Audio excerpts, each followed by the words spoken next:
ಸಿಂಹವು ಹಸಿವಿದ್ದರು ಯೇಸುವನ್ನ ಹುಡುಕಿದರೆ ಕೊರತೆ ಇಲ್ಲ. ಪ್ರಾಯ ಸಿಂಹವು ಹಸಿವಿದ್ದರು ಯೇಸುವನ್ನ ಹುಡುಕಿದರೆ ಕೊರತೆ ಇಲ್ಲ.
ಯಾವ ಕೊರತೆಯನ್ನು ಬಂದ್ರೆ ದೇವರು ಎಲ್ಲವನ್ನೂ ನೋಡ್ಕೊಳ್ತಾರೆ. Hallelujah, hallelujah.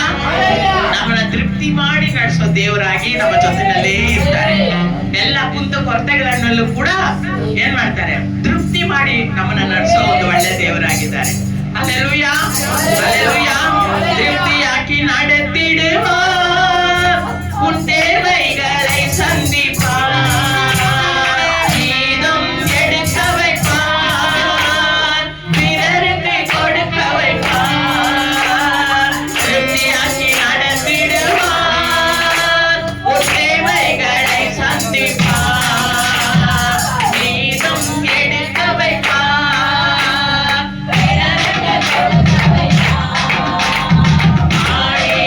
Hallelujah.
ಈ ಆಶೀರ್ವಾದ ನಮ್ಮ ಮೇಲೆ ಬರ್ಬೇಕಾದ್ರೆ ನಾವೇನ್ ಮಾಡ್ಬೇಕು?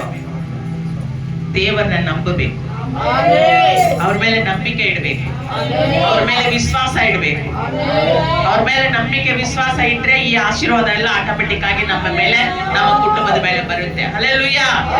ನಂಬಿಕೆಯಿனால் நீ வாழ்வு பெறுவாய் நண்பனே, நீ பயப்படாதே.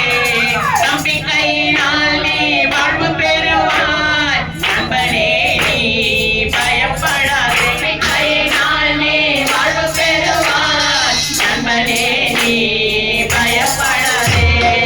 அதிசய கல்வாரி சிலுவையிலே அனைத்தையும் செய்து முடித்து விட்டார். அதிசய கல்வாரி சிலுவையிலே அனைத்தையும் செய்து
நன்றி நன்றி. ஹalleluya ஹalleluya ஹalleluya. கோடான கோடி ஜனம் நிறைந்த தேசம் இது, கோடான கோடி ஜனம் நிறைந்த தேசம் இது, 10 பங்கு கூட உண்மை அறியல, பக்தியுள்ள தேசத்துக்கு இயேசுவ தெரியல.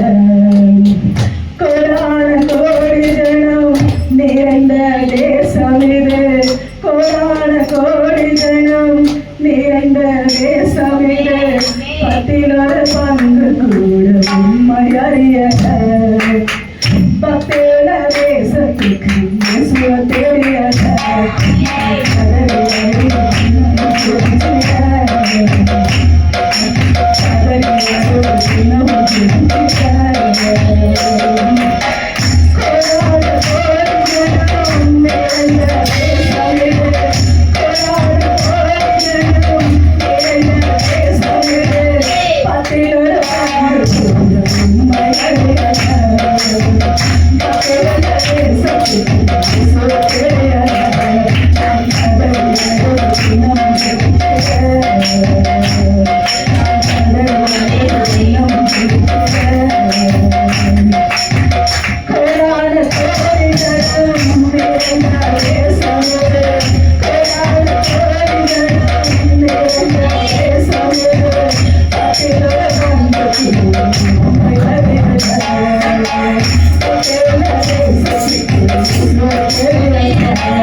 மாம்சத்தில் நான் ஏதோ பேசாதபடி ஆவியில நிரம்பி என் தேவனுடைய சித்தம் என்னமோ நீர் என்ன பேச விரும்புகிறீரோ ராஜா, அதை நாங்கள் ஏற்றுக்கொள்ள மனதை எங்களுக்கு தாங்கப்பா. ஆண்டவரே, நீர்தான் பேசுகிறீர் என்று நாங்கள் உணர்ந்து அதை ஏற்றுக்கொள்ள வேண்டும் ஆண்டவரே. அந்த இதயத்தை எங்களுக்கு கொடுங்க இயேசப்பா. என் மூலம் ஜெபம் கேளும் எங்கள் நல்ல பிதாவே. ஆமென் ஆமென் ஆமென்.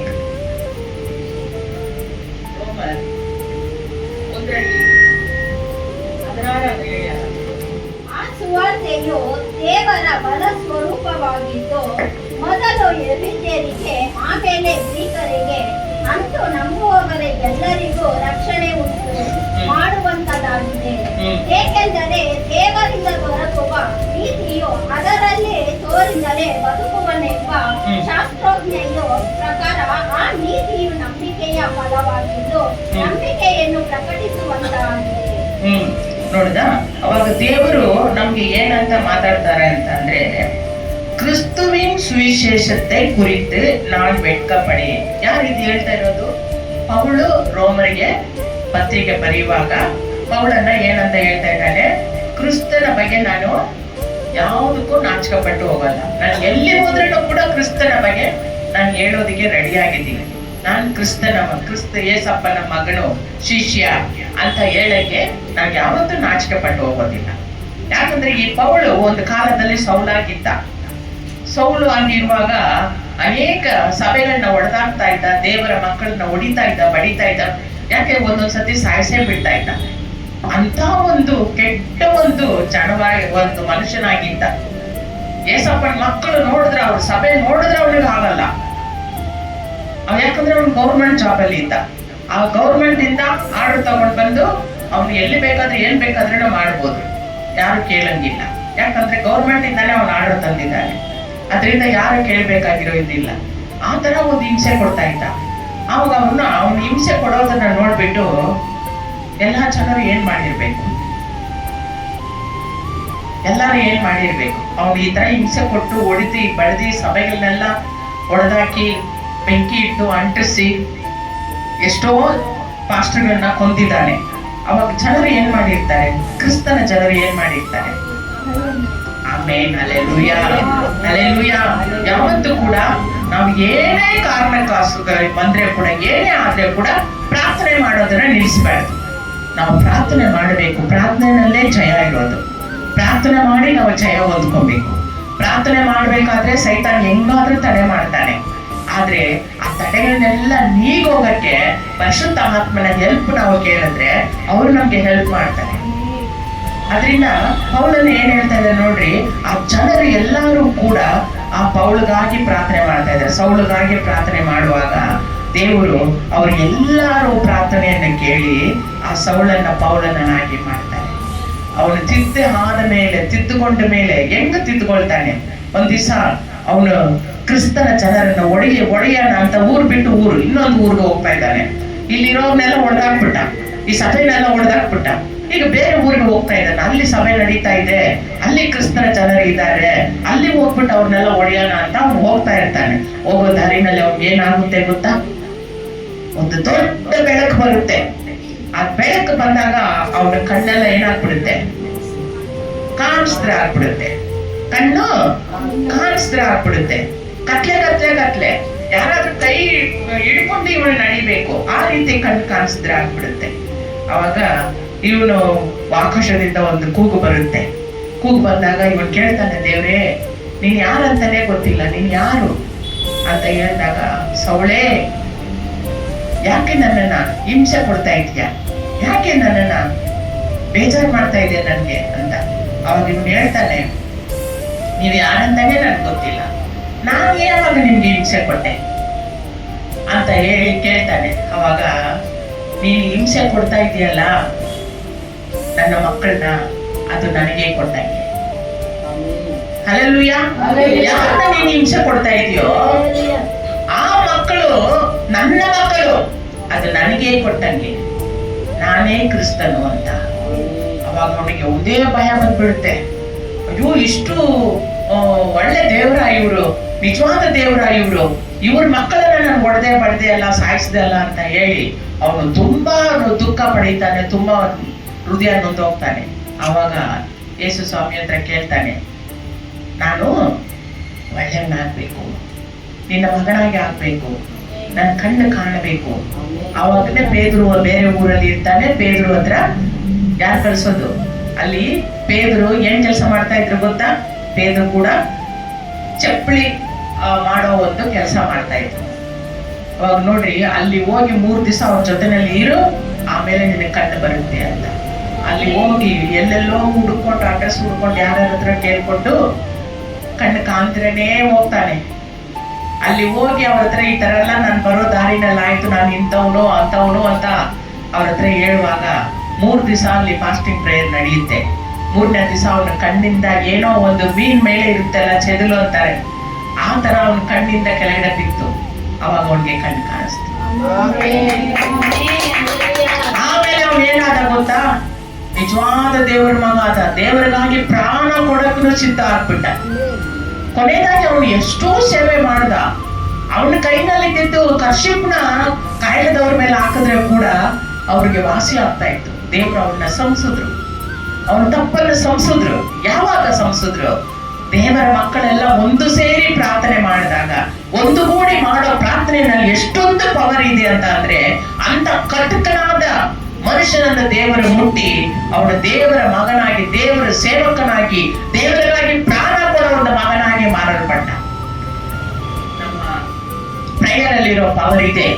ಒಂದುಗೂಡಿ ಒಂದು ಮನದಿಂದ ಪ್ರಾರ್ಥನೆ ಮಾಡಿದ್ರೆ ಖಂಡಿತವಾಗಿ ದೊಡ್ಡ ಅದ್ಭುತ அதிசಯ ನಡೆಯುತ್ತೆ. ಅವಾಗ ಇವನು ಕೊನೆಯದಾಗಿ ಲಾಸ್ಟ್ ಅಲ್ಲಿ ಸಾಯ್ಬೇಕಾದ್ರೆ ಪೌಲ್ ಹೆಂಗ್ ಸೆತ್ತ ಅಂತ ಯಾರಾದ್ರೂ ಹೇಳ್ತೀರಾ? ಹೆಂಗ್ ಸೆತ್ತ ಅಂತ ಯಾರಾದ್ರೂ ಹೇಳ್ತೀರಾ? ಅವನ ತಲೆನ ಗೌರ್ಮೆಂಟ್ ಕತ್ತರಿಸ್ತು. ತಲೆನ ತಗೊಂಡೋಗ್ಬಿಟ್ಟು ಹಿಂಗ್ ಇಟ್ಬಿಟ್ರು.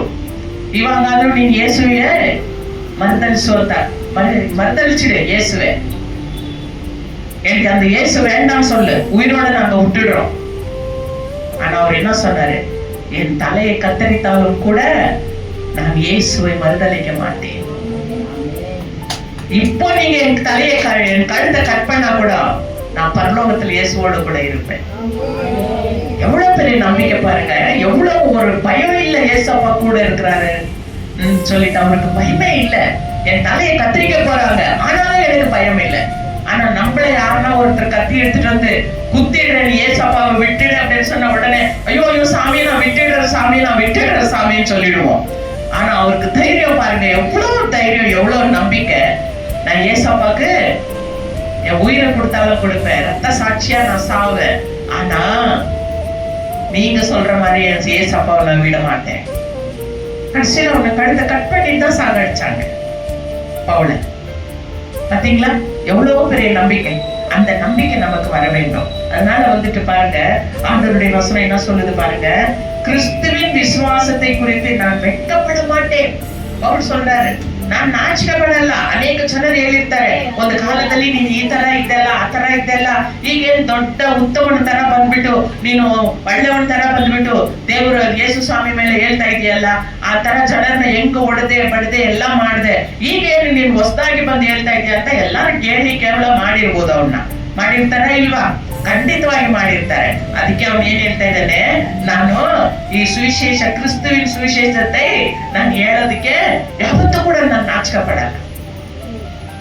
ಆ ಜನರಿಗೆ ಅವ್ರು ಹೇಳ್ತಾರೆ, ಯಾವತ್ತೂ ನಾನು ನಾಚಿಕೆ ಪಡಲ್ಲ, ನನ್ನ ಪ್ರಾಣ ಅದು. ಇಷ್ಟು ದಿವಸ ನನ್ಗೆ ಗೊತ್ತಿಲ್ಲದೆ ನಾನು ಎಲ್ಲಾರು ಹಿಂಸೆ ಕೊಡ್ತೆ, ಟಾರ್ಚರ್ ಮಾಡಿದೆ. ಆದ್ರೆ ಈಗ ಏನು ಅಂತ, ನಿಜ ಏನು, ಸತ್ಯ ಏನು ಅಂತ ನನಗೆ ಗೊತ್ತಾಗೋಯ್ತು. ಇನ್ಮೇಲೆ ನಾನು ಹೆಂಗಿರ್ತೀನಿ, ಈ ಒಂದು ಸುವಿಶೇಷ ಹೇಳೋದಕ್ಕೆ ನಾನು ನಾಚಿಕೆ ಪಟ್ಟು ಹೋಗಲ್ಲ. ನಾನು ಕ್ರಿಸ್ತರ ಜೊತೆನಲ್ಲಿ ಯಾವಾಗಲೂ ಇರ್ತೀನಿ. ನಾನು ಬಾಳಿದ್ರೇನು ಕ್ರಿಸ್ತನಿಗಾಗಿ, ಸತ್ರೇನು ಕ್ರಿಸ್ತನಿಗಾಗಿ. ಎಷ್ಟು ದೊಡ್ಡ ನಂಬಿಕೆ ನೋಡ್ರಿ ಅವರಿಗೆ. ಅವಾಗ ನೋಡ್ರಿ, முன்பு யூதரிலும் பின்பு கிரேக்கரிலும் விசுவாசிக்கிறவன் எவனோ அவனுக்கு ரட்சிப்பு உண்டாவதற்கு இது தேவ பலனாய் இருக்கிறது. ಅವನು ಗ್ರೇಕನಾಗಲಿ, ಅವನು ಮುಸ್ಲಿಂ ಆಗಲಿ, ಅವನು ಹಿಂದೂ ಮಾರ್ಗದವನಾಗ್ಲಿ, ಅನ್ಯ ಜನರಾಗ್ಲಿ, ಯಾರೇ ಆಗ್ಲಿ, ರಕ್ಷಣೆ ಹೊಂದ್ಕೊಂಡ್ಬಿಟ್ರೆ ಅವನಲ್ಲಿ ದೇವರ ಬಲ ಬಂದು ತುಂಬುತ್ತಂತೆ. ರಕ್ಷಣೆ ಹೊಂದಿರೋ ಮಕ್ಕಳಿಗೆ ದೇವರು ಕೊಡೋ ಬಲ ನೋಡ್ರಿ. ಅವಾಗ ಹೇಳ್ತಾ ಇದ್ದಾರೆ ನೋಡ್ರಿ, ಅದು ದೇವ ಬಲನಾ ಇರಿಕ್ಕಿರದು. ರಕ್ಷಣೆ ಹೊಂದಿರೋದು ದೇವರ ಮಕ್ಕಳಿಗೆ ದೇವರ ಬಲವಾಗಿರುತ್ತಂತೆ. ಇವತ್ತು ನಾವು ದೇವರ ಬಲದಲ್ಲೇ ಓಡಾಡ್ತಾ ಇದ್ದೀವಿ. ದೇವರ ಬಲ ನಮ್ಮಲ್ಲಿ ಇಲ್ಲ ಅಂದ್ರೆ ಸೈತಾನ್ ಯಾವಾಗ್ಲೂ ನಮ್ಮನ್ನ ಭಯ ಪಡಿಸಿ ಬಲಹೀನತೆ ಮಾಡಿ ಯಾವತ್ತೋ ನಮ್ಮನ್ನ ಸಾಯಿಸ್ಬಿಡ್ತಾ ಇದ್ದ. ಆದ್ರೆ ನಾವು ರಕ್ಷಣೆ ಒಂದು ದೇವರ ಮಕ್ಕಳಾಗಿ ನಾವು ಮಾರಲ್ಪಟ್ಟಿದ್ದಕ್ಕೆ ದೇವರು ಒಂದೊಂದು ದಿವಸ ಕೂಡ ನಮ್ಗೆ ಬಲ ಕೊಟ್ಟು ನಮ್ಮನ್ನ ಏನ್ ಮಾಡ್ತಾ ಇದ್ದಾರೆ, ನಮ್ಮ ಬಲಹೀನತೆಯಲ್ಲಿ ಅವ್ರ ಬಲ ಕೊಟ್ಟು ನಮ್ಮನ್ನ ನಡೆಸ್ತಾ ಇದ್ದಾರೆ. ಆಮೇಲೆ ಅದು ಮಾತ್ರ ಅಲ್ಲ, 17ರಲ್ಲಿ ಯಾರಾದ್ರೂ ಓದ್ಮಾ, 17 ಯಾರಾದ್ರೂ ಓದ್ರಿ. ದೇವರಿಂದ ದೊರಕುವ ನೀತಿಯು ಅದರಲ್ಲಿ ತೋರಿ ಬರುತ್ತೆ. ನೋಡ್ರಿ, ಆ ಬಲದಲ್ಲಿ ನಮ್ಗೆ ದೇವರು ಕೊಡೋ ನೀತಿ ಎಂತದು ಅಂತ ಆ ಬಲದಲ್ಲಿ ನಮ್ಗೆ ತೋರಿ ಬರುತ್ತಂತೆ. ಆ ಬಲ ಬರುವಾಗ ಹೆಂಗ ಗೊತ್ತಿಲ್ಲ, ನಾನು ಬಲಹೀನತನಾಗಿ ಇದ್ದೆ, ನಮ್ಗೆ ಬಲನೇ ಇಲ್ಲ ಮಾಡಕ್ಕೆ, ಆದ್ರೂ ಕೂಡ ನಾನು ಹೆಂಗೋ ಮಾಡಿ ಮುಗಿಸ್ಬಿಟ್ಟೆ. ಇವತ್ತು ಕೆಲ್ಸಕ್ಕೆ ಹೋಗ್ಬೇಡ್ದು ಅನ್ಕೊಂಡಿದ್ದೆ, ಆದ್ರೆ ನಾನು ಹೋಗ್ಲೇಬೇಕು, ಇಲ್ಲ ಅಂದ್ರೆ ಕೆಲ್ಸದಿಂದ ತೆಗೆದು ಬಿಡ್ತಾರೆ, ಅದಕ್ಕೆ ನಾನು ಹೋಗ್ಲೇಬೇಕು. ಆದ್ರೆ ಓದಾಗ ಹೋದೆ, ಹೆಂಗೋ ಮಾಡಿ ಮುಗಿಸ್ಕೊಂಡ್ ಬಂದ್ಬಿಟ್ಟೆ.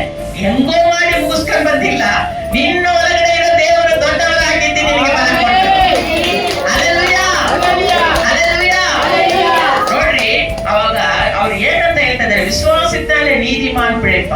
ನೀತಿವಂತನು ಯಾರು? ನೀತಿವಂತರು ಏಸಪ್ಪನ ಮಕ್ಕಳು, ದೇವರ ರಕ್ತದಿಂದ ತೊಳೆಯಲ್ಪಟ್ಟು ರಕ್ಷಣೆ ಹೊಂದಿರುವ ಮಕ್ಕಳನ್ನ ದೇವರ ನೀತಿವಂತರು ಅಂತ ಹೇಳ್ತಾರೆ. ಅವಾಗ ನೋಡ್ರಿ, ಅವಾಗ ವಿಶ್ವಾಸದಲ್ಲಿ ನೀತಿಮಾನ್ ಪಿಳೆಪ್ಪ. ನಾವು ದೇವರ ಮೇಲೆ ನಂಬಿಕೆ ಇಟ್ರೆ, ವಿಶ್ವಾಸ ಇಟ್ರೆ ನೀತಿವಂತರಾಗಿರೋ ನಾವೆಲ್ಲ ಬದುಕ್ತೀವಿ ಅಂತೆ. ನಾವು ವಿಶ್ವಾಸ ಇಟ್ಟಿಲ್ಲ ಅಂದ್ರೆ ಖಂಡಿತವಾಗಿ ನಾವು ಬದುಕಕ್ ಆಗಲ್ಲ. ನೀವೆಲ್ಲ ಅನ್ಕೊಂಡಿರ್ಬೋದು, ಇವತ್ತು 1ನೇ ತಾರೀಕು, ಈ ಹೋದ್ ತಿಂಗಳು 2 ತಿಂಗಳು ದೇವರು ಹೆಂಗೋ ನಡೆಸ್ಬಿಟ್ರು, ಈ ತಿಂಗಳು ಈ 3ನೇ ತಿಂಗಳು ಹೆಂಗ್ ನಡೆಸ್ತಾರೋ ಅಂತ ಗೊತ್ತಿಲ್ಲ. ಆದ್ರೆ ಈ ತಿಂಗಳೆಲ್ಲ ಒಂದೇ ಒಂದು ನಂಬಿಕೆ ಇದೆ, ಈ ತಿಂಗಳೆಲ್ಲ ಹೆಂಗಾದ್ರೂ ದೇವರು ನಡೆಸ್ಬಿಡ್ತಾನೆ, ಖಂಡಿತವಾಗಿ ನಡೆಸ್ತಾರೆ. ಈ ರೀತಿ ವಿಶ್ವಾಸ ನಮಗೆ ಬರಬೇಕು. ஆகுதோ இல்லையோ, இவ்வளோடு சம்பளம் வருது, இதை வச்சு ஆண்டவர் தான் என்ன செய்வாரு? என் தேவனால் கூடாத காரியம் ஒன்றுமே, உம்மாலாகாத காரியம் ஒன்றும் இல்லை, உம்மாலாகாத காரியம் ஒன்றும் இல்லை, உம்மாலே எல்லாம் ஆகும் ஏசையா, உம்மாலே எல்லாம் ஆகும், எல்லாம் ஆகும்,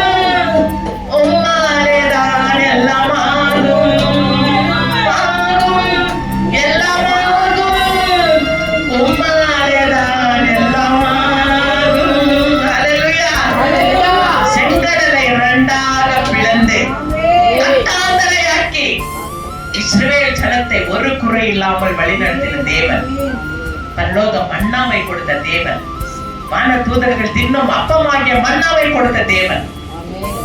பின்னால அந்த ஜனங்களை, இஸ்ரவேல் ஜனங்களை பின்னால பாக்குறாங்க. ನಡು ಕಡಲ್ ಮಧ್ಯ ಸಮುದ್ರದಲ್ಲಿ ನಿಂತ್ಕೊಂಡಿದ್ದಾರೆ, ಹೋಗ್ತಾ ಇದ್ದಾರೆ. ಹಿಂದೆ ನೋಡಿದ್ರೆ ಪಾರೋನ ಅವನು ಸೇವಕರು ಎಲ್ಲ ಕೂಡ ಕುದುರೆ ಮೇಲೆ ಬರ್ತಾ ಇದ್ದಾರೆ. ಎಲ್ಲ ಭಯ ಬಂದ್ಬಿಡ್ತು.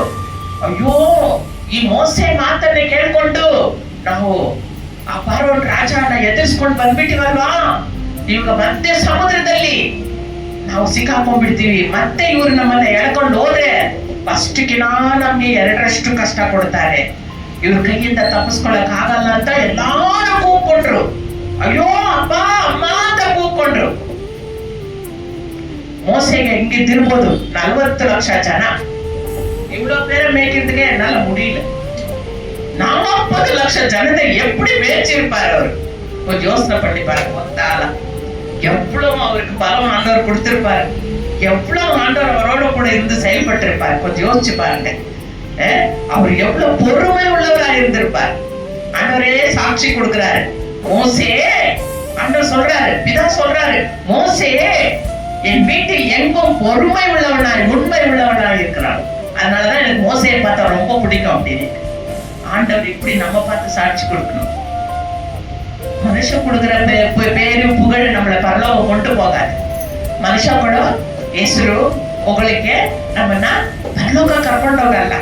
ಮೋಸೆಯನ್ನ ನೋಡಿ ದೇವ್ರು ಏನ್ ಹೇಳ್ತಾ ಇದ್ದಾರೆ, ಇವನು ಎಲ್ಲಾದ್ರಲ್ಲೂ ನಿಜವಾದ ಮಗನಾಗಿದ್ದಾನೆ, ಇವನು ತುಂಬಾ ಮನ ತಾಳ್ಮೆ ಉಳ್ಳ ಮಗನಾಗಿದ್ದಾನೆ. ಅದರಿಂದ ಮೋಸೆಯನ್ನು ನೋಡಿದ್ರೆ ನಂಗೆ ತುಂಬಾ ಇಷ್ಟ. ಈ ರೀತಿ ದೇವರು ನಮ್ಮನ್ನ ನೋಡಿ ಹೊಗಳಬೇಕು. ಈ ಹೊಗಳಿಗೆನೆ ನಮ್ಮನ್ನ ಪರಲೋಕ ಕರ್ಕೊಂಡು ಹೋಗೋದು. ಮನುಷ್ಯ ಹೊಗಳಿಗೆ ನಮ್ಮನ್ನ ನರಕಕ್ಕೆ ಕರ್ಕೊಂಡೋಗಿ ಹಲ್ಲದಲ್ಲಿ ತಳ್ಳಿ ಬಿಡುತ್ತೆ. ಮನುಷ್ಯ ಹೊಗಳಿಗೆನ ಯಾವತ್ತೂ ನಂಬಬೇಡ್ದು, ದೇವರು ಹೊಗಳಬೇಕು. ಅವಾಗ ನೋಡ್ರಿ, ಇಲ್ಲಿ ಮೋಸೆ ಆ ರೀತಿ ಬಂದಾಗ ಮೋಸೆ ಏನ್ ಮಾಡ್ತಾನೆ, ಅಪ್ಪ ನಿಮ್ಮನ್ನ ನಂಬಿನೇ ಈ ಜನರನ್ನ ನಾನು ಕರ್ಕೊಂಡು ಬಂದೆ. ಈಗ ಮಧ್ಯದಲ್ಲಿ ಬಂದ ಮೇಲೆ ಕೂಡ ಆ ರಾಜ ಅವ್ರ ಸೇವಕರನ್ನೆಲ್ಲ ಕಳಿಸ್ಬಿಟ್ಟಿದ್ದಾನೆ. ಹಿಂದೆ ಬರ್ತಾ ಇದ್ದಾರೆ ಅಟ್ಟಿಸ್ಕೊಂಡು, ಏನ್ ಮಾಡೋದು ಅಂತ. ಯೇಸು ಸ್ವಾಮಿ ಪಿತಾ ಹೇಳ್ತಾ ಇದ್ದಾರೆ, ಬೇಗ ಹೋಗ್ರಿ, ಆ ಕಡೆ ಎಲ್ಲ ಹೋಗ್ಬಿಡ್ರಿ, ಆ ಕಡೆಗೆಲ್ಲ ಹೋಗ್ಬಿಡ್ರಿ ಅಂತ. ಎಲ್ಲಾರು ಬೇಗ ಬೇಗ ಬೇಗ ಬೇಗ ಹೋಗ್ತಾ ಇದ್ದಾರೆ. ಆ ಕಡೆ ಎಲ್ಲಾರು ಹೊರಟೋದ್ರು, ಒಬ್ರು ಕೂಡ ಸಮುದ್ರದೊಳಗಡೆ ಇಲ್ಲ. ಎಲ್ಲಾರು ಆ ಕಡೆ ಹೊರಟೋದ್ರು. ಹೋಗಿದ ತಕ್ಷಣ ದೇವ್ರು ಏನ್ ಮಾಡಿದ್ರು ಗೊತ್ತಾ, ಆ 2 ಗೋಡೆಯಾಗಿ ನಿಂತಿರೋ ನೀರ್ನ ಹಾಗೆ ಒಟ್ಟಾಗಿ ಸೇರಿಸ್ಬಿಟ್ರು. ಮಧ್ಯದಲ್ಲಿ ಬಂದಿರೋ ಆ ಸೈನಿಕರೆಲ್ಲ ನೀರು ಒಳಗಡೆ ಮುಳುಗ್ಬಿಟ್ರು, ಕುದುರೆ ಸಮೇತವಾಗಿ ನೀರು ಒಳಗಡೆ ಮುಳುಗ್ಬಿಟ್ರು. ನಮ್ ದೇವರಿಂದ ಆದ್ರೆ ಕಾರ್ಯ ಯಾವುದು ಇಲ್ಲ. ನಮ್ಮನ್ನ ಹಾಗೆ ಮಾಡಿ ಅಟ್ಟಿಸ್ಕೊಂಡು ಬರ್ತಾರ, ಭಯ ಪಡ್ಬೇಕಾಗಿರೋ ಅವಶ್ಯಕತೆ ಇಲ್ಲ. ನಿನ್ನನ್ನು ಕೊಂದಾಕ್ಬಿಡ್ತೀನಿ ಅಂತ ಎದುರಿಸ್ತಾರ, ಭಯ ಪಡ್ಬೇಕಾಗಿರೋ ಅವಶ್ಯಕತೆ ಇಲ್ಲ. ಲೋಕದಲ್ಲಿ ಇರೋವಳಿಗಿರೋ ನಮ್ಮೊಳಗಿರೋ ದೇವರು ದೊಡ್ಡವರು.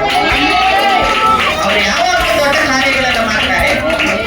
ನಮ್ಮನ್ನ ನೀತಿವಂತರಾಗಿ ಮಾಡಿರೋ ದೇವರು ಒಂದೇ ಒಂದು, ಅವ್ರ ಮೇಲೆ ನಾವು ನಂಬಿಕೆ ಇಡಬೇಕು. ಅಸೈக்க முடியாத ஒரு ನಂಬಿಕೆ வைக்கணும். ಅಲ್ಲಾಡ್ಸಕ್ಕಾಗದಿರೋ ಒಂದು ನಂಬಿಕೆ.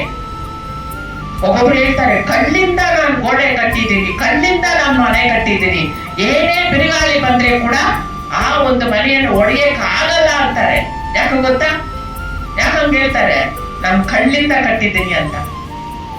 ಆದ್ರೆ ಏನಿಂದ ಕಟ್ಟಿದ್ರು ಕೂಡ ದೇವರು ಕೃಪೆ ಇಲ್ದ್ರೆ ಯಾವುದು ಶಾಶ್ವತ ಇಲ್ಲ. ದೇವರ ಕೃಪೆ ಇದ್ರೇನ ಕಲ್ಲಿಂದ ಕಟ್ಟರೆ ಕೂಡ, ಸಿಮೆಂಟ್ ಇಂದ ಕಟ್ಟಿದ್ರು ಕೂಡ ದೇವರ ಕೃಪೆ ಇದ್ರೇನೆ ಅದು ಒಡೆದಿರ ಹಾಗೆ ಇರೋದಕ್ಕೆ ಸಾಧ್ಯ. ನಮ್ಗೆಲ್ಲ ಯಾವ ಬಲ ಇದೆ? ಲೋಕದ ಬಲ ನಮ್ಗೆ ಇಲ್ಲ, ನಮ್ಗೆ ದೇವರ ಬಲ ನಮ್ಮ ಜೊತೆನಲ್ಲಿ ಇದೆ. ನಮ್ಮೊಳಗಡೆ ದೇವರು ನಮ್ಗೆ ಬಲ ಕೊಟ್ಟಿದ್ದಾರೆ. ಅದರಿಂದ ದೇವರ ಬಲ ನಮ್ಮಲ್ಲಿ ಇದೆ. ಅದರಿಂದ ಯಾವುದಕ್ಕೂ ಭಯಪಡಬೇಕಿರ ಅವಶ್ಯಕತೆ ಇಲ್ಲ. ಒಂದು ಮಾತು, நீதிமான் பிழைப்பான் என்று எழுதியிருக்கிறபடி விசுவாசத்தினாலே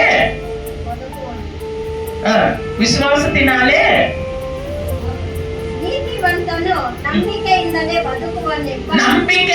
ಬದುಕುವನು. ನೀತಿವಂತನು ಏನಂತ ಬದುಕ್ತಾನೆ? ಲೋಕದಿಂದ ಬದುಕ್ತಾನಂತ ಹೇಳಿದ್ಯಾ? ಮನುಷ್ಯ ಮಾತಿಂದ ಬದುಕ್ತಾನಂತ ಹೇಳಿದ್ಯಾ? ಇಲ್ಲ, ನಂಬಿಕೆಯಿಂದ. ಯಾರ ಮೇಲೆ ಇಟ್ಟಿರೋ ನಂಬಿಕೆ? ದೇವರ ಮೇಲೆ ಇಟ್ಟಿರೋ ನಂಬಿಕೆಯಿಂದ ನೀತಿವಂತನು ಏನ್ ಮಾಡ್ತಾನಂತೆ? ಬದುಕುತ್ತಾನಂತೆ. ಇವತ್ತು ನಾವೆಲ್ಲ ದೇವರ ಮೇಲೆ, ಒಂದು ಕಾಲದಲ್ಲಿ ಮನುಷ್ಯರ ಮೇಲೆ ನಾವು ನಂಬಿಕೆ ಇಟ್ಟಿದ್ದೀವಿ. ನಾವು ಯಾವತ್ತು ದೇವರು ನಮ್ಮನ್ನ ಹುಡುಕೊಂಡು ಬಂದು ದೇವರು ನಮ್ಮನ್ನ ಆರಿಸಿಕೊಂಡ್ರು, ನಮ್ಗೆ ರಕ್ಷಣೆ ಕೊಟ್ಟು ನೀತಿವಂತರಾಗಿ ಮಾಡಿದ್ರು, ನಮ್ಮ ಕೈಯಲ್ಲಿ ಬೈಬಲ್ಗಳನ್ನ ದೇವರು ಕೊಟ್ರು, ಅವಾಗಿಂದ ನಾವು ಯಾರಾಗಿದ್ದೀವಿ? ಏಸಪ್ಪನ ವಿಶ್ವಾಸ ಮಾಡೋ ಮಕ್ಕಳಾಗಿ, ಸಂತತಿಯಾಗಿ ನಾವು ಆಗ್ಬಿಟ್ಟಿವಿ. Hallelujah, hallelujah. பாருங்க, ವಿಶ್ವಾಸದಿಂದ ಉಂಟಾಗುವ ದೇವ ನೀತಿ. ನಮ್ಮ ಹೃದಯದಲ್ಲಿ ವಿಶ್ವಾಸ ಇಟ್ಟು ನಡೆದ್ರೆ ಅದು ದೇವರು ಏನ್ ಮಾಡ್ತಾರಂತೆ? ದೇವರ ನೀತಿಯಾಗಿ ಮಾರ್ಪಡಿಸ್ಬಿಡ್ತಾರಂತೆ. ನಮ್ಮಲ್ಲಿ ಕಲ್ಲ ಕಪಟ ಏನು ಇರೋದಿಲ್ಲ. ಅವಾಗ ನಾವು ನೀತಿವಂತರಾಗಿ, ನಿಜವಾದ ನೀತಿವಂತರಾಗಿ ನಾವು ಮಾರಲ್ಪಟ್ಬಿಟ್ರೆ தேவ நீதி, அந்த தேவ நீதி நமக்குள்ள வந்துட்டா நம்ம எப்படி ஆயிடுவோம்? இயேசு சுவாமி சாயலாவே ஆயிடுவோம். ಯೇಸು ಸ್ವಾಮಿ ತರನೇ ಆಗ್ಬಿಡ್ತೀವಿ. ಅವರಲ್ಲಿ ಇರೋ ಎಲ್ಲಾ ಗುಣಗಳು ಕೂಡ ನಮ್ಮಲ್ಲಿ ಬಂದ್ಬಿಡುತ್ತೆ. ಒಂದು ಇರುವೆಗೆ ಕೂಡ ನಾವು ಏನ್ ಮಾಡಲ್ಲ, ದ್ರೋಹ ಬಗ್ಗೆ ಅಲ್ಲ. எவ்வளவு கொலை பண்ணிருப்போம் நம்ம. கற்பம்பூச்சி, எறும்பு, என்னமா அதுக்கு அப்படியே விட்டுறதுக்காகதா? சாப்பாட்டுல குழம்புல எல்லாம் வந்துடுமா? அப்ப நம்ம வீட்டை சுத்தமா வச்சுக்கணும். என்ன பண்ணணும்? அது வராத மாதிரி என்ன பண்ணணும்? அது வந்து நம்மள அட்டாக் பண்ணாத மாதிரி நம்ம என்ன பண்ணணும்? கிளீனா வச்சுக்கணும். பாயசம் வைக்கணுமா? பாயசம் வச்சுட்டு பாயசனா அப்புறம் என்ன, நீ கொலை பண்றதுக்கு சம்பந்தான பாயசம் வச்சா? சரி பாருங்க, விசுவாசத்தினால உண்டாகும் தேவ நீதி விசுவாசத்திற்கென்று அந்த சுவிசேஷத்தினால் வெளிப்படுத்தப்பட்டிருக்கிறது. ಒಂದು ಸುವಿಶೇಷವನ್ನು ನಾವು ಓದಿದ್ರೆ ನಮಗೆ ಆಟೋಮೆಟಿಕ್ ಆಗಿ ವಿಶ್ವಾಸ ಬಂದ್ಬಿಡುತ್ತೆ. ಯಾರ ಮೇಲೆ ಬರುತ್ತೆ? ದೇವರ ಮೇಲೆ ಬರುತ್ತೆ. ದೇವರ ಮೇಲೆ ವಿಶ್ವಾಸ ಬಂದ್ಬಿಟ್ರೆ ನಾವು ಏನಾಗ್ಬಿಡ್ತೀವಿ? ನೀತಿವಂತರಾಗಿ ಮಾರಲ್ಪಟ್ಬಿಡ್ತೀವಿ. ದೇವ ನೀತಿಯ ತರ ನಾವು ನಡೆಯೋ ಒಂದು ಮಕ್ಕಳಾಗಿ ನಾವು ಮಾರಲ್ಪಟ್ಬಿಡ್ತೀವಿ. ಅದರಿಂದ ನಮ್ಮ ಜೊತೆಯಲ್ಲಿ ದೇವರು ಇದ್ದಾರೆ ಅಂತ ನಾವು ಯಾವತ್ತೂ ಕೂಡ ನಂಬಬೇಕು. ಪಾಪಿ ಜೊತೆನಲ್ಲಿ ದೇವರು ಇರ್ತಾರ? ಹೆಂಗಿರ್ತಾರೆ? எப்படி இருக்கிறார் ஆண்டவர்? ಪಾಪಿ ಜೊತೆನಲ್ಲಿ ಹೆಂಗಿರ್ತಾರೆ? ಅವನು ಪಾಪಿ ಅಲ್ವಾ? ಹೆಂಗಿರ್ತಾರೆ ದೇವರು? ಪಾಪಿಗಳನ್ನೇ ಹುಡ್ಕೊಂಡು ಬಂದ್ರು. ನಾವು ಒಂದು ಕಾಲದಲ್ಲಿ ಹಂಗೆ ಇದ್ದೀವಿ ಅಲ್ವಾ? ನಮ್ಮನ್ನ ಹುಡ್ಕೊಂಡು ಬಂದು ಇವತ್ತು ನಮ್ಮನ್ನ ನೀತಿವಂತರಾಗಿ ದೇವರು ಮಾರಲ್ಪಡಿಸ್ಬಿಟ್ರು. ಅವಾಗ ನಾವು ಹೆಂಗಿದೀವಿ ಇವತ್ತು? ஏசப்பா, உங்க நாமத்தினாலே கூடி கூடி ஜெபிக்கிறோம் ஐயா, சிறு கூட்டமாய் ஜெபிக்கிறோம் ஐயா. பாத்தீங்களா? அப்போ எப்படி அழகா சிறு கூட்டமோ பெரு கூட்டமோ, ஆனா ஆண்டவர் எங்கும் இருக்காரு. பாவி கூப்பிட்டாலும் வருவாரு, நீதிமான் கூப்பிட்டாலும் வருவாரு. அவர் இரக்கம் உள்ளவர், மனது உருக்கம் உள்ளவர், நீடிய சாந்தமும் பொறுமையும் அன்பும் நிறைந்து வாழ்கிற தேவன். ஹல்லேலூயா, ஹல்லேலூயா, ஹல்லேலூயா. அதனால நம்ம எதுக்கும் பயப்பட வேண்டிய அவசியம் இல்லை. இந்த மாசம் நான் என்ன பண்ண போறேன்? எனக்கு இவ்வளவோடு சம்பளம் வருதே, நான் என்ன பண்ண போறேன்? குறைவுகளை நிறைவாக்குகிற தேவன் நம்மோடு இருக்கிறார் என்பதை என்றைக்கும் மறக்கக்கூடாது. துக்கங்களை சந்தோஷமாய் மாற்றுகிற தேவன் நம்மோடு கூட இருக்கிறார் என்று என்னைக்கும் மறக்க கூடாது. பிள்ளைங்களுக்கு எக்ஸாம் வந்துடுச்சு, நான் படிக்கல, நான் படிச்சிருக்கிறேன், ஆனாலும் கூட மறந்து போயிடுது எனக்கு. அங்க போய் நான் டேபிள் கிட்ட உட்கார்ந்த உடனே அந்த கேள்வி பேப்பர் கொடுத்த உடனே அதை படிக்கும் பொழுதே எனக்கு கை காலெல்லாம் அதிருது. நான் என்ன பண்ண போறேன்? நானே வேற படிச்சேன், நீங்க கேள்வியே வேற வந்திருக்குது அப்படின்ற ஒரு பயம். பயப்பட மாட்டேன், நான் பயப்பட மாட்டேன். இயேசு எக்ஸாம் டைம்ல என்னோடு இருக்கிறார். ஹல்லேலூயா. உதவி செய்கிறார், அறிவு கொடுக்கிறார், ஞாபகம் கொடுக்கிறார், என் கூடவே இருந்து எல்லாவற்றையும் சொல்லி கொடுக்கிறார். ஹல்லேலூயா. பயப்படக்கூடாது. ஒரு நிமிஷம் கண்களை மூடி ஆண்டவரிடத்துல கேட்கணும், ஆண்டவரே நானே வேற படிச்சேன், இங்க கேள்வியே வேற வந்திருக்கு. நான் எப்படி எழுதுறேன் எனக்கு தெரியல, எனக்கு சொல்லிக் கொடுங்கன்னா அழகா காதுல சொல்லி கொடுப்பாரு. அந்த கேள்விக்கு பதில சொல்லி கொடுப்பாரு. கேட்கணும், கேட்கிறவன் ஒவ்வொருவரும் பெற்றுக்கொள்வான். ಕೇಳೋ ಒಬ್ಬೊಬ್ಬ ಮನುಷ್ಯ ಕೂಡ ಹೊಂದಿಕೊಳ್ಳುತ್ತಾಳಂತೆ. ನಾನು ಹೇಳ್ತಾ ಇಲ್ಲ, ವಚನ ಹೇಳ್ತಾ ಇದೆ. ಕೇಳ್ರಿ ಕೊಡಲ್ಪಡುತ್ತೆ, ತಟ್ಟ್ರಿ ತೆಗೆಯಲ್ಪಡುತ್ತೆ, ಹುಡುಕ್ರಿ ಸಿಕ್ಕುತ್ತೆ ಅಂತ ಹೇಳಿದ ದೇವರು. ನಾವು ಕೇಳುವಾಗ ಅವ್ರು ಕೊಡದ್ರೆ ಇರೋದಿಲ್ಲ. ಅವ್ರ ಮಕ್ಕಳಿಗೆ ಕೊಡ್ತಾರೆ, ಯಾರಿಗೆ ಕೊಡ್ತಾರೆ ಅಲ್ವಾ? ಓದ್ತಿರೋ ಹೋಗಿ ಸೋಂಬೇರಿಯಾಗಿ ಚೆನ್ನಾಗಿ ತಿಂದು ನಿದ್ದೆ ಮಾಡಿ ಎಕ್ಸಾಮ್ ಟೈಮಲ್ಲಿ ಹೋಗಿ ಕೂತ್ಕೊಂಡು ஏசப்பா எனக்கு ஹெல்ப் பண்ணு கொஞ்சம் பண்ணுவாரா? என்ன பண்ணுவாரு? மட்டை மேல 4 கொட்டு விடுவார். நல்ல சோம்பேறி மாதிரி தூங்கிட்டு இங்க வந்து என்ன கேக்குறியா? நான் சொல்லுக்கு பிதா இல்ல, நான் சத்தியத்துக்கு பிதான்னு சொல்லுவார். பாத்தீங்களா? அப்ப நம்ம உண்மையா இருக்கணும். உண்மையா இருந்து நம்ம கூப்பிடும் பொழுது அப்ப ஆண்டவர் வந்து நமக்கு உதவி செய்வார். இந்த மாத தேவைகளை சந்திப்பார். எக்ஸாம் டைம்ல நல்லா கஷ்டப்படுங்க, ஆண்டவர் பண்ணுங்க, நல்லா கஷ்டப்படுங்க. பிள்ளைங்கெல்லாம் நல்லா இரவு பகலும் படிங்க.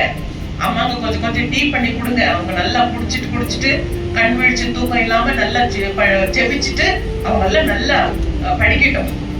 அப்ப ஆண்டவர் உங்களோட கூட வருவார், இயேசு கூட வருவார், எல்லா வித அற்புதம் செய்வார். எப்படி டான்ஸ் ஆடுவோம்? பாஸ் ஆயிட்ட பிறகு தந்தானே தானே தந்தானா, தந்தானே தானே தந்தானா, எப்படி கூத்தாடுவோம் இல்லையா? அம்மா வந்து கேட்பாங்க, என்னடி டான்ஸ் ஆடுறேன், என்னடி ஆச்சுன்னா அப்படியே உடனே நான் பாஸ் ஆயிட்டேன் அம்மா இல்லையா? அப்படி ஒரு சந்தோஷம். சரியா? அப்ப நம்ம என்ன பண்ணணும்? எக்ஸாம் டைம்ல தூங்க மூஞ்சி மாதிரி தூங்க கூடாது, கஷ்டப்பட்டு படிக்கணும். படிச்சுட்டு நீங்க ஆண்டவரே என்னோட கூட வாங்கன்னு சொல்லி கூட்டிட்டு போகும்போது அழகா உங்க கூட வருவார்.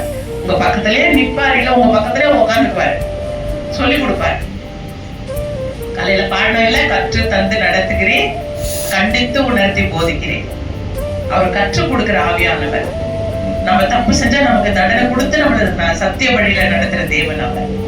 அதனால வந்துட்டு அந்த சத்திய தேவன் நம்மோடு கூட இருப்பதனால நம்ம பயப்பட வேண்டிய அவசியமே இல்லை. அது மாத்திரமல்ல, 5 அப்பங்களையும் 2 மீன்களையும் கொண்டு 5000 பேருக்கு மேல போஷிக்க செய்த தேவன். 5 ರೊಟ್ಟಿ 2 ಮೀನ್ ಇದೆ ಒಂದು ಹುಡುಗನ ಹತ್ರ. ಅಲ್ಲಿ ನೋಡಿದ್ರೆ ಬರೀ ಗಂಡಸರು ಮಾತ್ರ 5,000 ಜನ ಇದ್ದಾರೆ. ಇನ್ನು ಹೆಣ್ಣು ಮಕ್ಕಳು, ಚಿಕ್ಕ ಮಕ್ಕಳು ಅದೆಲ್ಲ ಲೆಕ್ಕ ಹಾಕಿಲ್ಲ. ಬರೀ ಗಂಡಸರು ಮಾತ್ರ 5,000. 5 ರೊಟ್ಟಿ 2 ಮೀನು ಅಷ್ಟು ಜನಕ್ಕೆ ಸಾಕಾಗುತ್ತಾ? ದೇವ್ರು ಏನ್ ಮಾಡಿದ್ರು? எல்லாரும் லைனா உட்கார வைங்கன்னாரு. அந்த மீனும் அந்த ರೊಟ್ಟಿயும் வாங்கிட்டு வாங்கன்னாரு. ಶಿಷ್ಯರುಗಳು ಎಲ್ಲ ನೋಡ್ತಾ ಇದ್ದಾರೆ, ಅಲ್ಲಿರೋ ಜನರೆಲ್ಲ ನೋಡ್ತಾ ಇದ್ದಾರೆ. ಶಿಷ್ಯರ ಜೊತೆನಲ್ಲಿ ಇದ್ದ ಶಿಷ್ಯರಿಗೆ ನಂಬಿಕೆ ಇಲ್ಲ. ಆದ್ರೆ ಅಲ್ಲಿರೋ ಜನರೆಲ್ಲ ಏನ್ ಮಾಡಿದ್ರು ಗೊತ್ತಾ? 5 ರೊಟ್ಟಿ 2 ಮೀನನ್ನ ನೋಡಿಲ್ಲ. ಅವ್ರು ಏನ್ ಮಾಡಿದ್ರು? ಕುತ್ಕೊಂಡ್ರಿ ಅಂದ ತಕ್ಷಣ ಅವರೆಲ್ಲ ಲೈನ್ ಆಗಿ ಕುತ್ಕೊಂಡ್ಬಿಟ್ರು. ಮದುವೆ ಮನೆಯಲ್ಲಿ ಊಟಕ್ಕೆ ಲೈನ್ ಆಗಿ ಕುತ್ಕೊಳ್ತಾರಲ್ಲ, ಆತರ ಕುತ್ಕೊಂಡ್ಬಿಟ್ರು. ಆದ್ರೆ ಶಿಷ್ಯರಿಗೆ ಮಾತ್ರ ನಂಬಿಕೆ ಇಲ್ಲ. ಅವ್ರ ಜೊತೆನಲ್ಲೇ ಇದ್ದು ಅವ್ರು ಮಾಡಿದ ಅದ್ಭುತಗಳನ್ನೆಲ್ಲ ನೋಡಿದ ಶಿಷ್ಯರಿಗೆ ನಂಬಿಕೆ ಇಲ್ಲ. ಅವಾಗ ಅವ್ರು ಹೇಳ್ತಾ ಇದ್ದಾರೆ, என்னாங்கப்பா 5 ரொட்டி தான் இருக்கு, 2 மீன் தான் இருக்கு, இந்த இவ்வளவு 5000 பேர் மேல இருக்காங்க, இந்த ஸ்திரீங்க எவ்வளவு பேர் இருக்காங்க, குழந்தைங்க எவ்வளவு பேர் இருக்காங்க, இவ்வளவு பேருக்கு எங்க இருந்து சாப்பாடு கொடுக்கறது, இது பத்துமா அப்படின்னு. ஆண்டவர் எப்படி இருந்திருக்கோம் ஏசப்பாக்கு? என் கூட இருந்த சீஷரே என்ன நம்பல. நாமளும் ஒரு நேரத்தில் அப்படித்தான் செய்யறோம். கஷ்டம் வந்த போது, சோதனை வரும்போது, துக்கம் வரும்போது, துயரம் வரும்போது, வியாதி வரும்போது, வறுமை வரும்போது, பண பற்றாக்குறை வரும்பொழுது நம்ம கூட ஆண்டவரை பார்த்து என்ன சொல்றோம்? ஆண்டவரே என்ன கைவிட்டுட்டீங்களா? ஆண்டவரே நம்பிட்டு இருந்தேன், அவரே கைவிட்டுட்டார், அப்புறம் யாரை நம்பட்டோம்? அவர் கைவிடவே மாட்டார். கைவிடா தெய்வமே, கருணையின் சிகரமே, தீபமே, என் வாழ்வின் பாக்கியமே, நான் முழங்கால் படித்து முழுவதும் தருகிறேன், நான் முழங்கால் படித்து முழுவதும் தருகிறேன். ஹல்லேலூயா. தேவனால் கூடாத காரியம் பண்ணவில்லை. உடனே அப்பத்தை கொண்டு வந்து ஒரு கூடையில வச்சாங்க, மீன் கொண்டு வந்து இன்னொரு கூடையில வச்சாங்க. ஆண்டவர் பிதாவை பார்த்து அழகா ஜெபிச்சாரு. உடனே எடுக்க எடுக்க எடுக்க எடுக்க அப்படியே உண்டாகிட்டே இருக்குது. அவ்வளோ பேர் சாப்பிட்டு சீஷருக்கு மறந்துட்டாரு ஆண்டவரு. சீஷருக்கு என்ன பண்ணாரு? எல்லாரும் வயிறு நிறைய சாப்பாடு கொடுத்தாங்க. ஆனா ஒரு கூட இருந்த சீஷருக்கு என்ன பண்ணாரு? கூட நிரம்பத்தக்கதாக 12 கூட மிச்சம் பண்ணி ஒவ்வொரு சிஷ்யருக்கும் ஒவ்வொரு கூட நிறைய என்ன கொடுத்தாரு? ரொட்டியும் மீனையும் கொடுத்தாரு. நம்ம தேவன் அள்ளி கொடுக்கிற தேவன் அல்ல, நம்பி ஊழியம் செய்யற பிள்ளைங்களுக்கு அள்ளி கொடுக்கிற தேவன். அமைக்கு குலுக்கி சரிந்து விழுபடியாக மடியில போடுகிற தேவன் அவர். அதனால இந்த மாத தேவைகளை ஆண்டவர் சந்திப்பார். எதை குறிச்சும் கவலைப்படாதீங்க. ஆண்டவர் மேல நம்பிக்கை வைங்க, விசுவாசம் வைங்க. ஆண்டவர் கண்டிப்பா நம்மையும் நம்ம குடும்பத்தை நடத்துவாரு. ஆகாது என்று சொல்ற அந்த காரியங்கள் தேவனால் ஆகும் என்று சொல்லுங்க. அந்த ஜனத்தை எல்லாம் தேவனிடத்துல ஒப்பு கொடுங்க. கண்டிப்பா அவங்க இருதயத்தை மாத்தி ஆண்டவர் உனக்கு நன்மை செய்வார். நன்மை செய்கிற தேவன் அவர், தீமை செய்கிற தேவன் அல்ல. அவர் நன்மை செய்வார். யாருக்கு செய்வார்? அவருடைய பிள்ளைங்களுக்கு. அந்நிய ஜனங்கள் வந்து கேட்கும் போதே அவர் நன்மை செய்யறாரு. அவருடைய பிள்ளைங்களுக்கு செய்ய மாட்டாரா என்ன? அவருடைய பிள்ளைங்களுக்கு தான் ஃபர்ஸ்ட் செய்வார். ஏன்னா அவருடைய பிள்ளைகள் நம்ம ஸ்பெஷல் ஆண்டவருக்கு. அதனால கண்டிப்பா நமக்கு எல்லாவற்றையும் செய்து கொடுக்க தேவன் வல்லவராக இருக்கிறார். இது ஆகுமோ ஆகாதோன்னு சொல்லி நினைக்காதீங்க. ஆண்டவரால் எல்லாம் ஆகும். செபிச்சுட்டு ஆண்டவர் கருத்துல விட்டுடுங்க. ஆண்டவர் எல்லாத்தையும் பார்த்துக்குவார். நீயோ சும்மா இருப்பாய், நானும் உனக்காக யுத்தம் செய்வேன்னு சொல்லிருக்கிறார். சும்மா இருப்பா உட்காந்துக்கிட்டு தூங்கிக்கிட்டு டிவி பார்த்துட்டு இல்ல, அவங்க கூட போய் நீ யுத்தம் செய்யாத, நீ ஸ்தோத்திரம் பண்ணிக்கிட்டு இரு, நீ துதிச்சுக்கிட்டு இரு, நான் போய் யுத்தம் பண்றேன். ஆண்டவர் நமக்காக யுத்தம் செய்வார். அதனால வந்துட்டு எதுக்கும் பயப்படாதீங்க. இந்த 3ஆம் மாத தேவைகளை எல்லாம் சந்திப்பார். உங்க கவலையெல்லாம் ஆனந்த கழிப்பாக மாற்றுவார். ஆண்டவர் நன்மை செய்கிற தேவனாய் நம்மோட கூட இருப்பார். சங்கீதம் 23ல ஆண்டவர் சொல்றார், உன் வாழ்நாள் எல்லாம் நன்மையும் கிருபையும் உன்னை பின்தொடரும், நீடித்த நாட்கள் உன்னை திருப்தியாக்கிய ரட்சிப்பை உனக்கு காண்பிப்பேன் என்று. இந்த 3வது மாதத்துல ஆண்டவருடைய நன்மையும் கிருபையும் நம்மை பின்தொடரும் என்று ஆண்டவர் நமக்கு வாக்கு கொடுத்திருக்கிறார். நன்மைனா ஆண்டவர் நம்ம செஞ்ச எல்லா நல்ல காரியங்களுக்கான பலன். கிருபைனா ஆண்டவருடைய கிருபை. அந்த கிருபை ஒண்ணு இருந்தா போதாதா? போதாதா? வெள்ளம் போல சாத்தான் வந்தாலும் அந்த கிருபை இருந்தா ஜெயிச்சிடலாமே அவனை. போதும், அந்த கிருபை போதும். அதனால ஆண்டவர் சொல்ற நன்மையும் கிருபையும் உங்களை பின்தொடரும், நீடித்த நாட்கள் உங்களை திருப்தியாக்கி என்ற ரட்சிப்பை காட்டுவேன்னு சொல்லியிருக்கிறாரு. அதனால எதுக்கும் பயப்பட வேண்டிய அவசியம் இல்லை. கண்டிப்பா ஆண்டவர் இந்த மாத தேவைகளை சந்திப்பார். நன்மையும் கிருபையும் நம்மை பின்தொடர தேவன் கிருபை செய்வார். அந்த வசனத்தை சொல்லி சொல்லி ஜெபிங்க. இந்த மாதம் எல்லாம் ஆண்டவர் நன்மையினாலும் கிருபையினாலும் நம்ம நிரப்பி நம்மளை வழி நடத்துற நல்ல தேவனாய் நம்மோட கூட இருக்கிறார். பிள்ளைங்களும் அவ்வளவுதான். எக்ஸாம் வந்துடுச்சுன்னு பயப்படாதீங்க. ஆண்டவர் கூட கேளுங்க. ஆண்டவரே, நான் படிக்கிறதெல்லாம் நினைவுல இருக்கணும். எனக்கு அங்க என்ன கேள்வி கொடுக்குறாங்களோ அந்த கேள்விக்கு பதில் எனக்கு நீங்க சொல்லி கொடுங்க. அதை நான் படிக்கணும்னு சொல்லிட்டு கேளுங்க. ஆண்டவர் கண்டிப்பா சொல்லி கொடுப்பாரு. நீங்க ரேங்க் ஸ்டூடெண்டா இருப்பீங்க. ஆமென், ஆமென். சுகத்தையும் பலத்தையும் கொடுத்து ஆசீர்வதிங்க. ஆண்டவரே தகப்பனே, இந்த மாதம் எல்லாம் நடக்கிற பிரேயர் எல்லாரும் வந்து ஆண்டவரே அப்பா உங்களுடைய ஆசீர்வாதத்தை பெற்றுக்கொள்ள என் தேவன் கிருபை செய்யுங்க. ஆண்டவரே, எங்க பாரத தேசத்தில் இருக்கிற எல்லா வர காலத்தையும் பஞ்சத்தையும் ஆண்டவரே விளையும் நிலங்களையும் ஆசீர்வதித்துக் கொடுங்க சுவாமி ராஜா. தண்ணீர் ஊற்றுக்களை ஆசீர்வதித்துக் கொடுங்க ராஜா. எந்த கஷ்டமும் வராதபடிக்கு ஆண்டவரே, எந்த உணவு பற்றாக்குறை வராதபடிக்கு ஆண்டவரே அது எல்லாவற்றையும் ஆசீர்வதித்துக் கொடுங்க சுவாமி. எல்லா கனி கொடுக்கும் மரங்கள், புல் பூண்டுகள் எல்லாவற்றையும் ஆசீர்வதித்துக் கொடுங்க ராஜா. நீர் அப்படியே ஆசீர்வதித்து கொடுத்து ஏழை எளிய மக்கள் ஆண்டவரே கம்மி ரேட்ல எல்லாம் கிடைக்க செய்து அவங்க வாங்கி வயிறார உண்டு உங்களுடைய நாமத்தை மகிமைப்படுத்தி சந்தோஷமா வாழ என் தேவன் உதவி செய்யுங்க ஆண்டவரே. நீர் அப்படியே ஆசீர்வதித்த கிருபைக்காக உமக்கு நன்றி நன்றி நன்றி அப்பா. எல்லா துதி கன மகிமை உங்க ஒருவருக்கே செலுத்துகிறேன் அப்பா. இயேசுவின் மூலம் ஜெபம் கேளும் எங்கள் நல்ல பிதாவே. ஆமென், ஆமென், ஆமென். ನನ್ನ ಮನವೇ ಏಕೋ ನನ್ನ ಕೊಂಡಾಡು.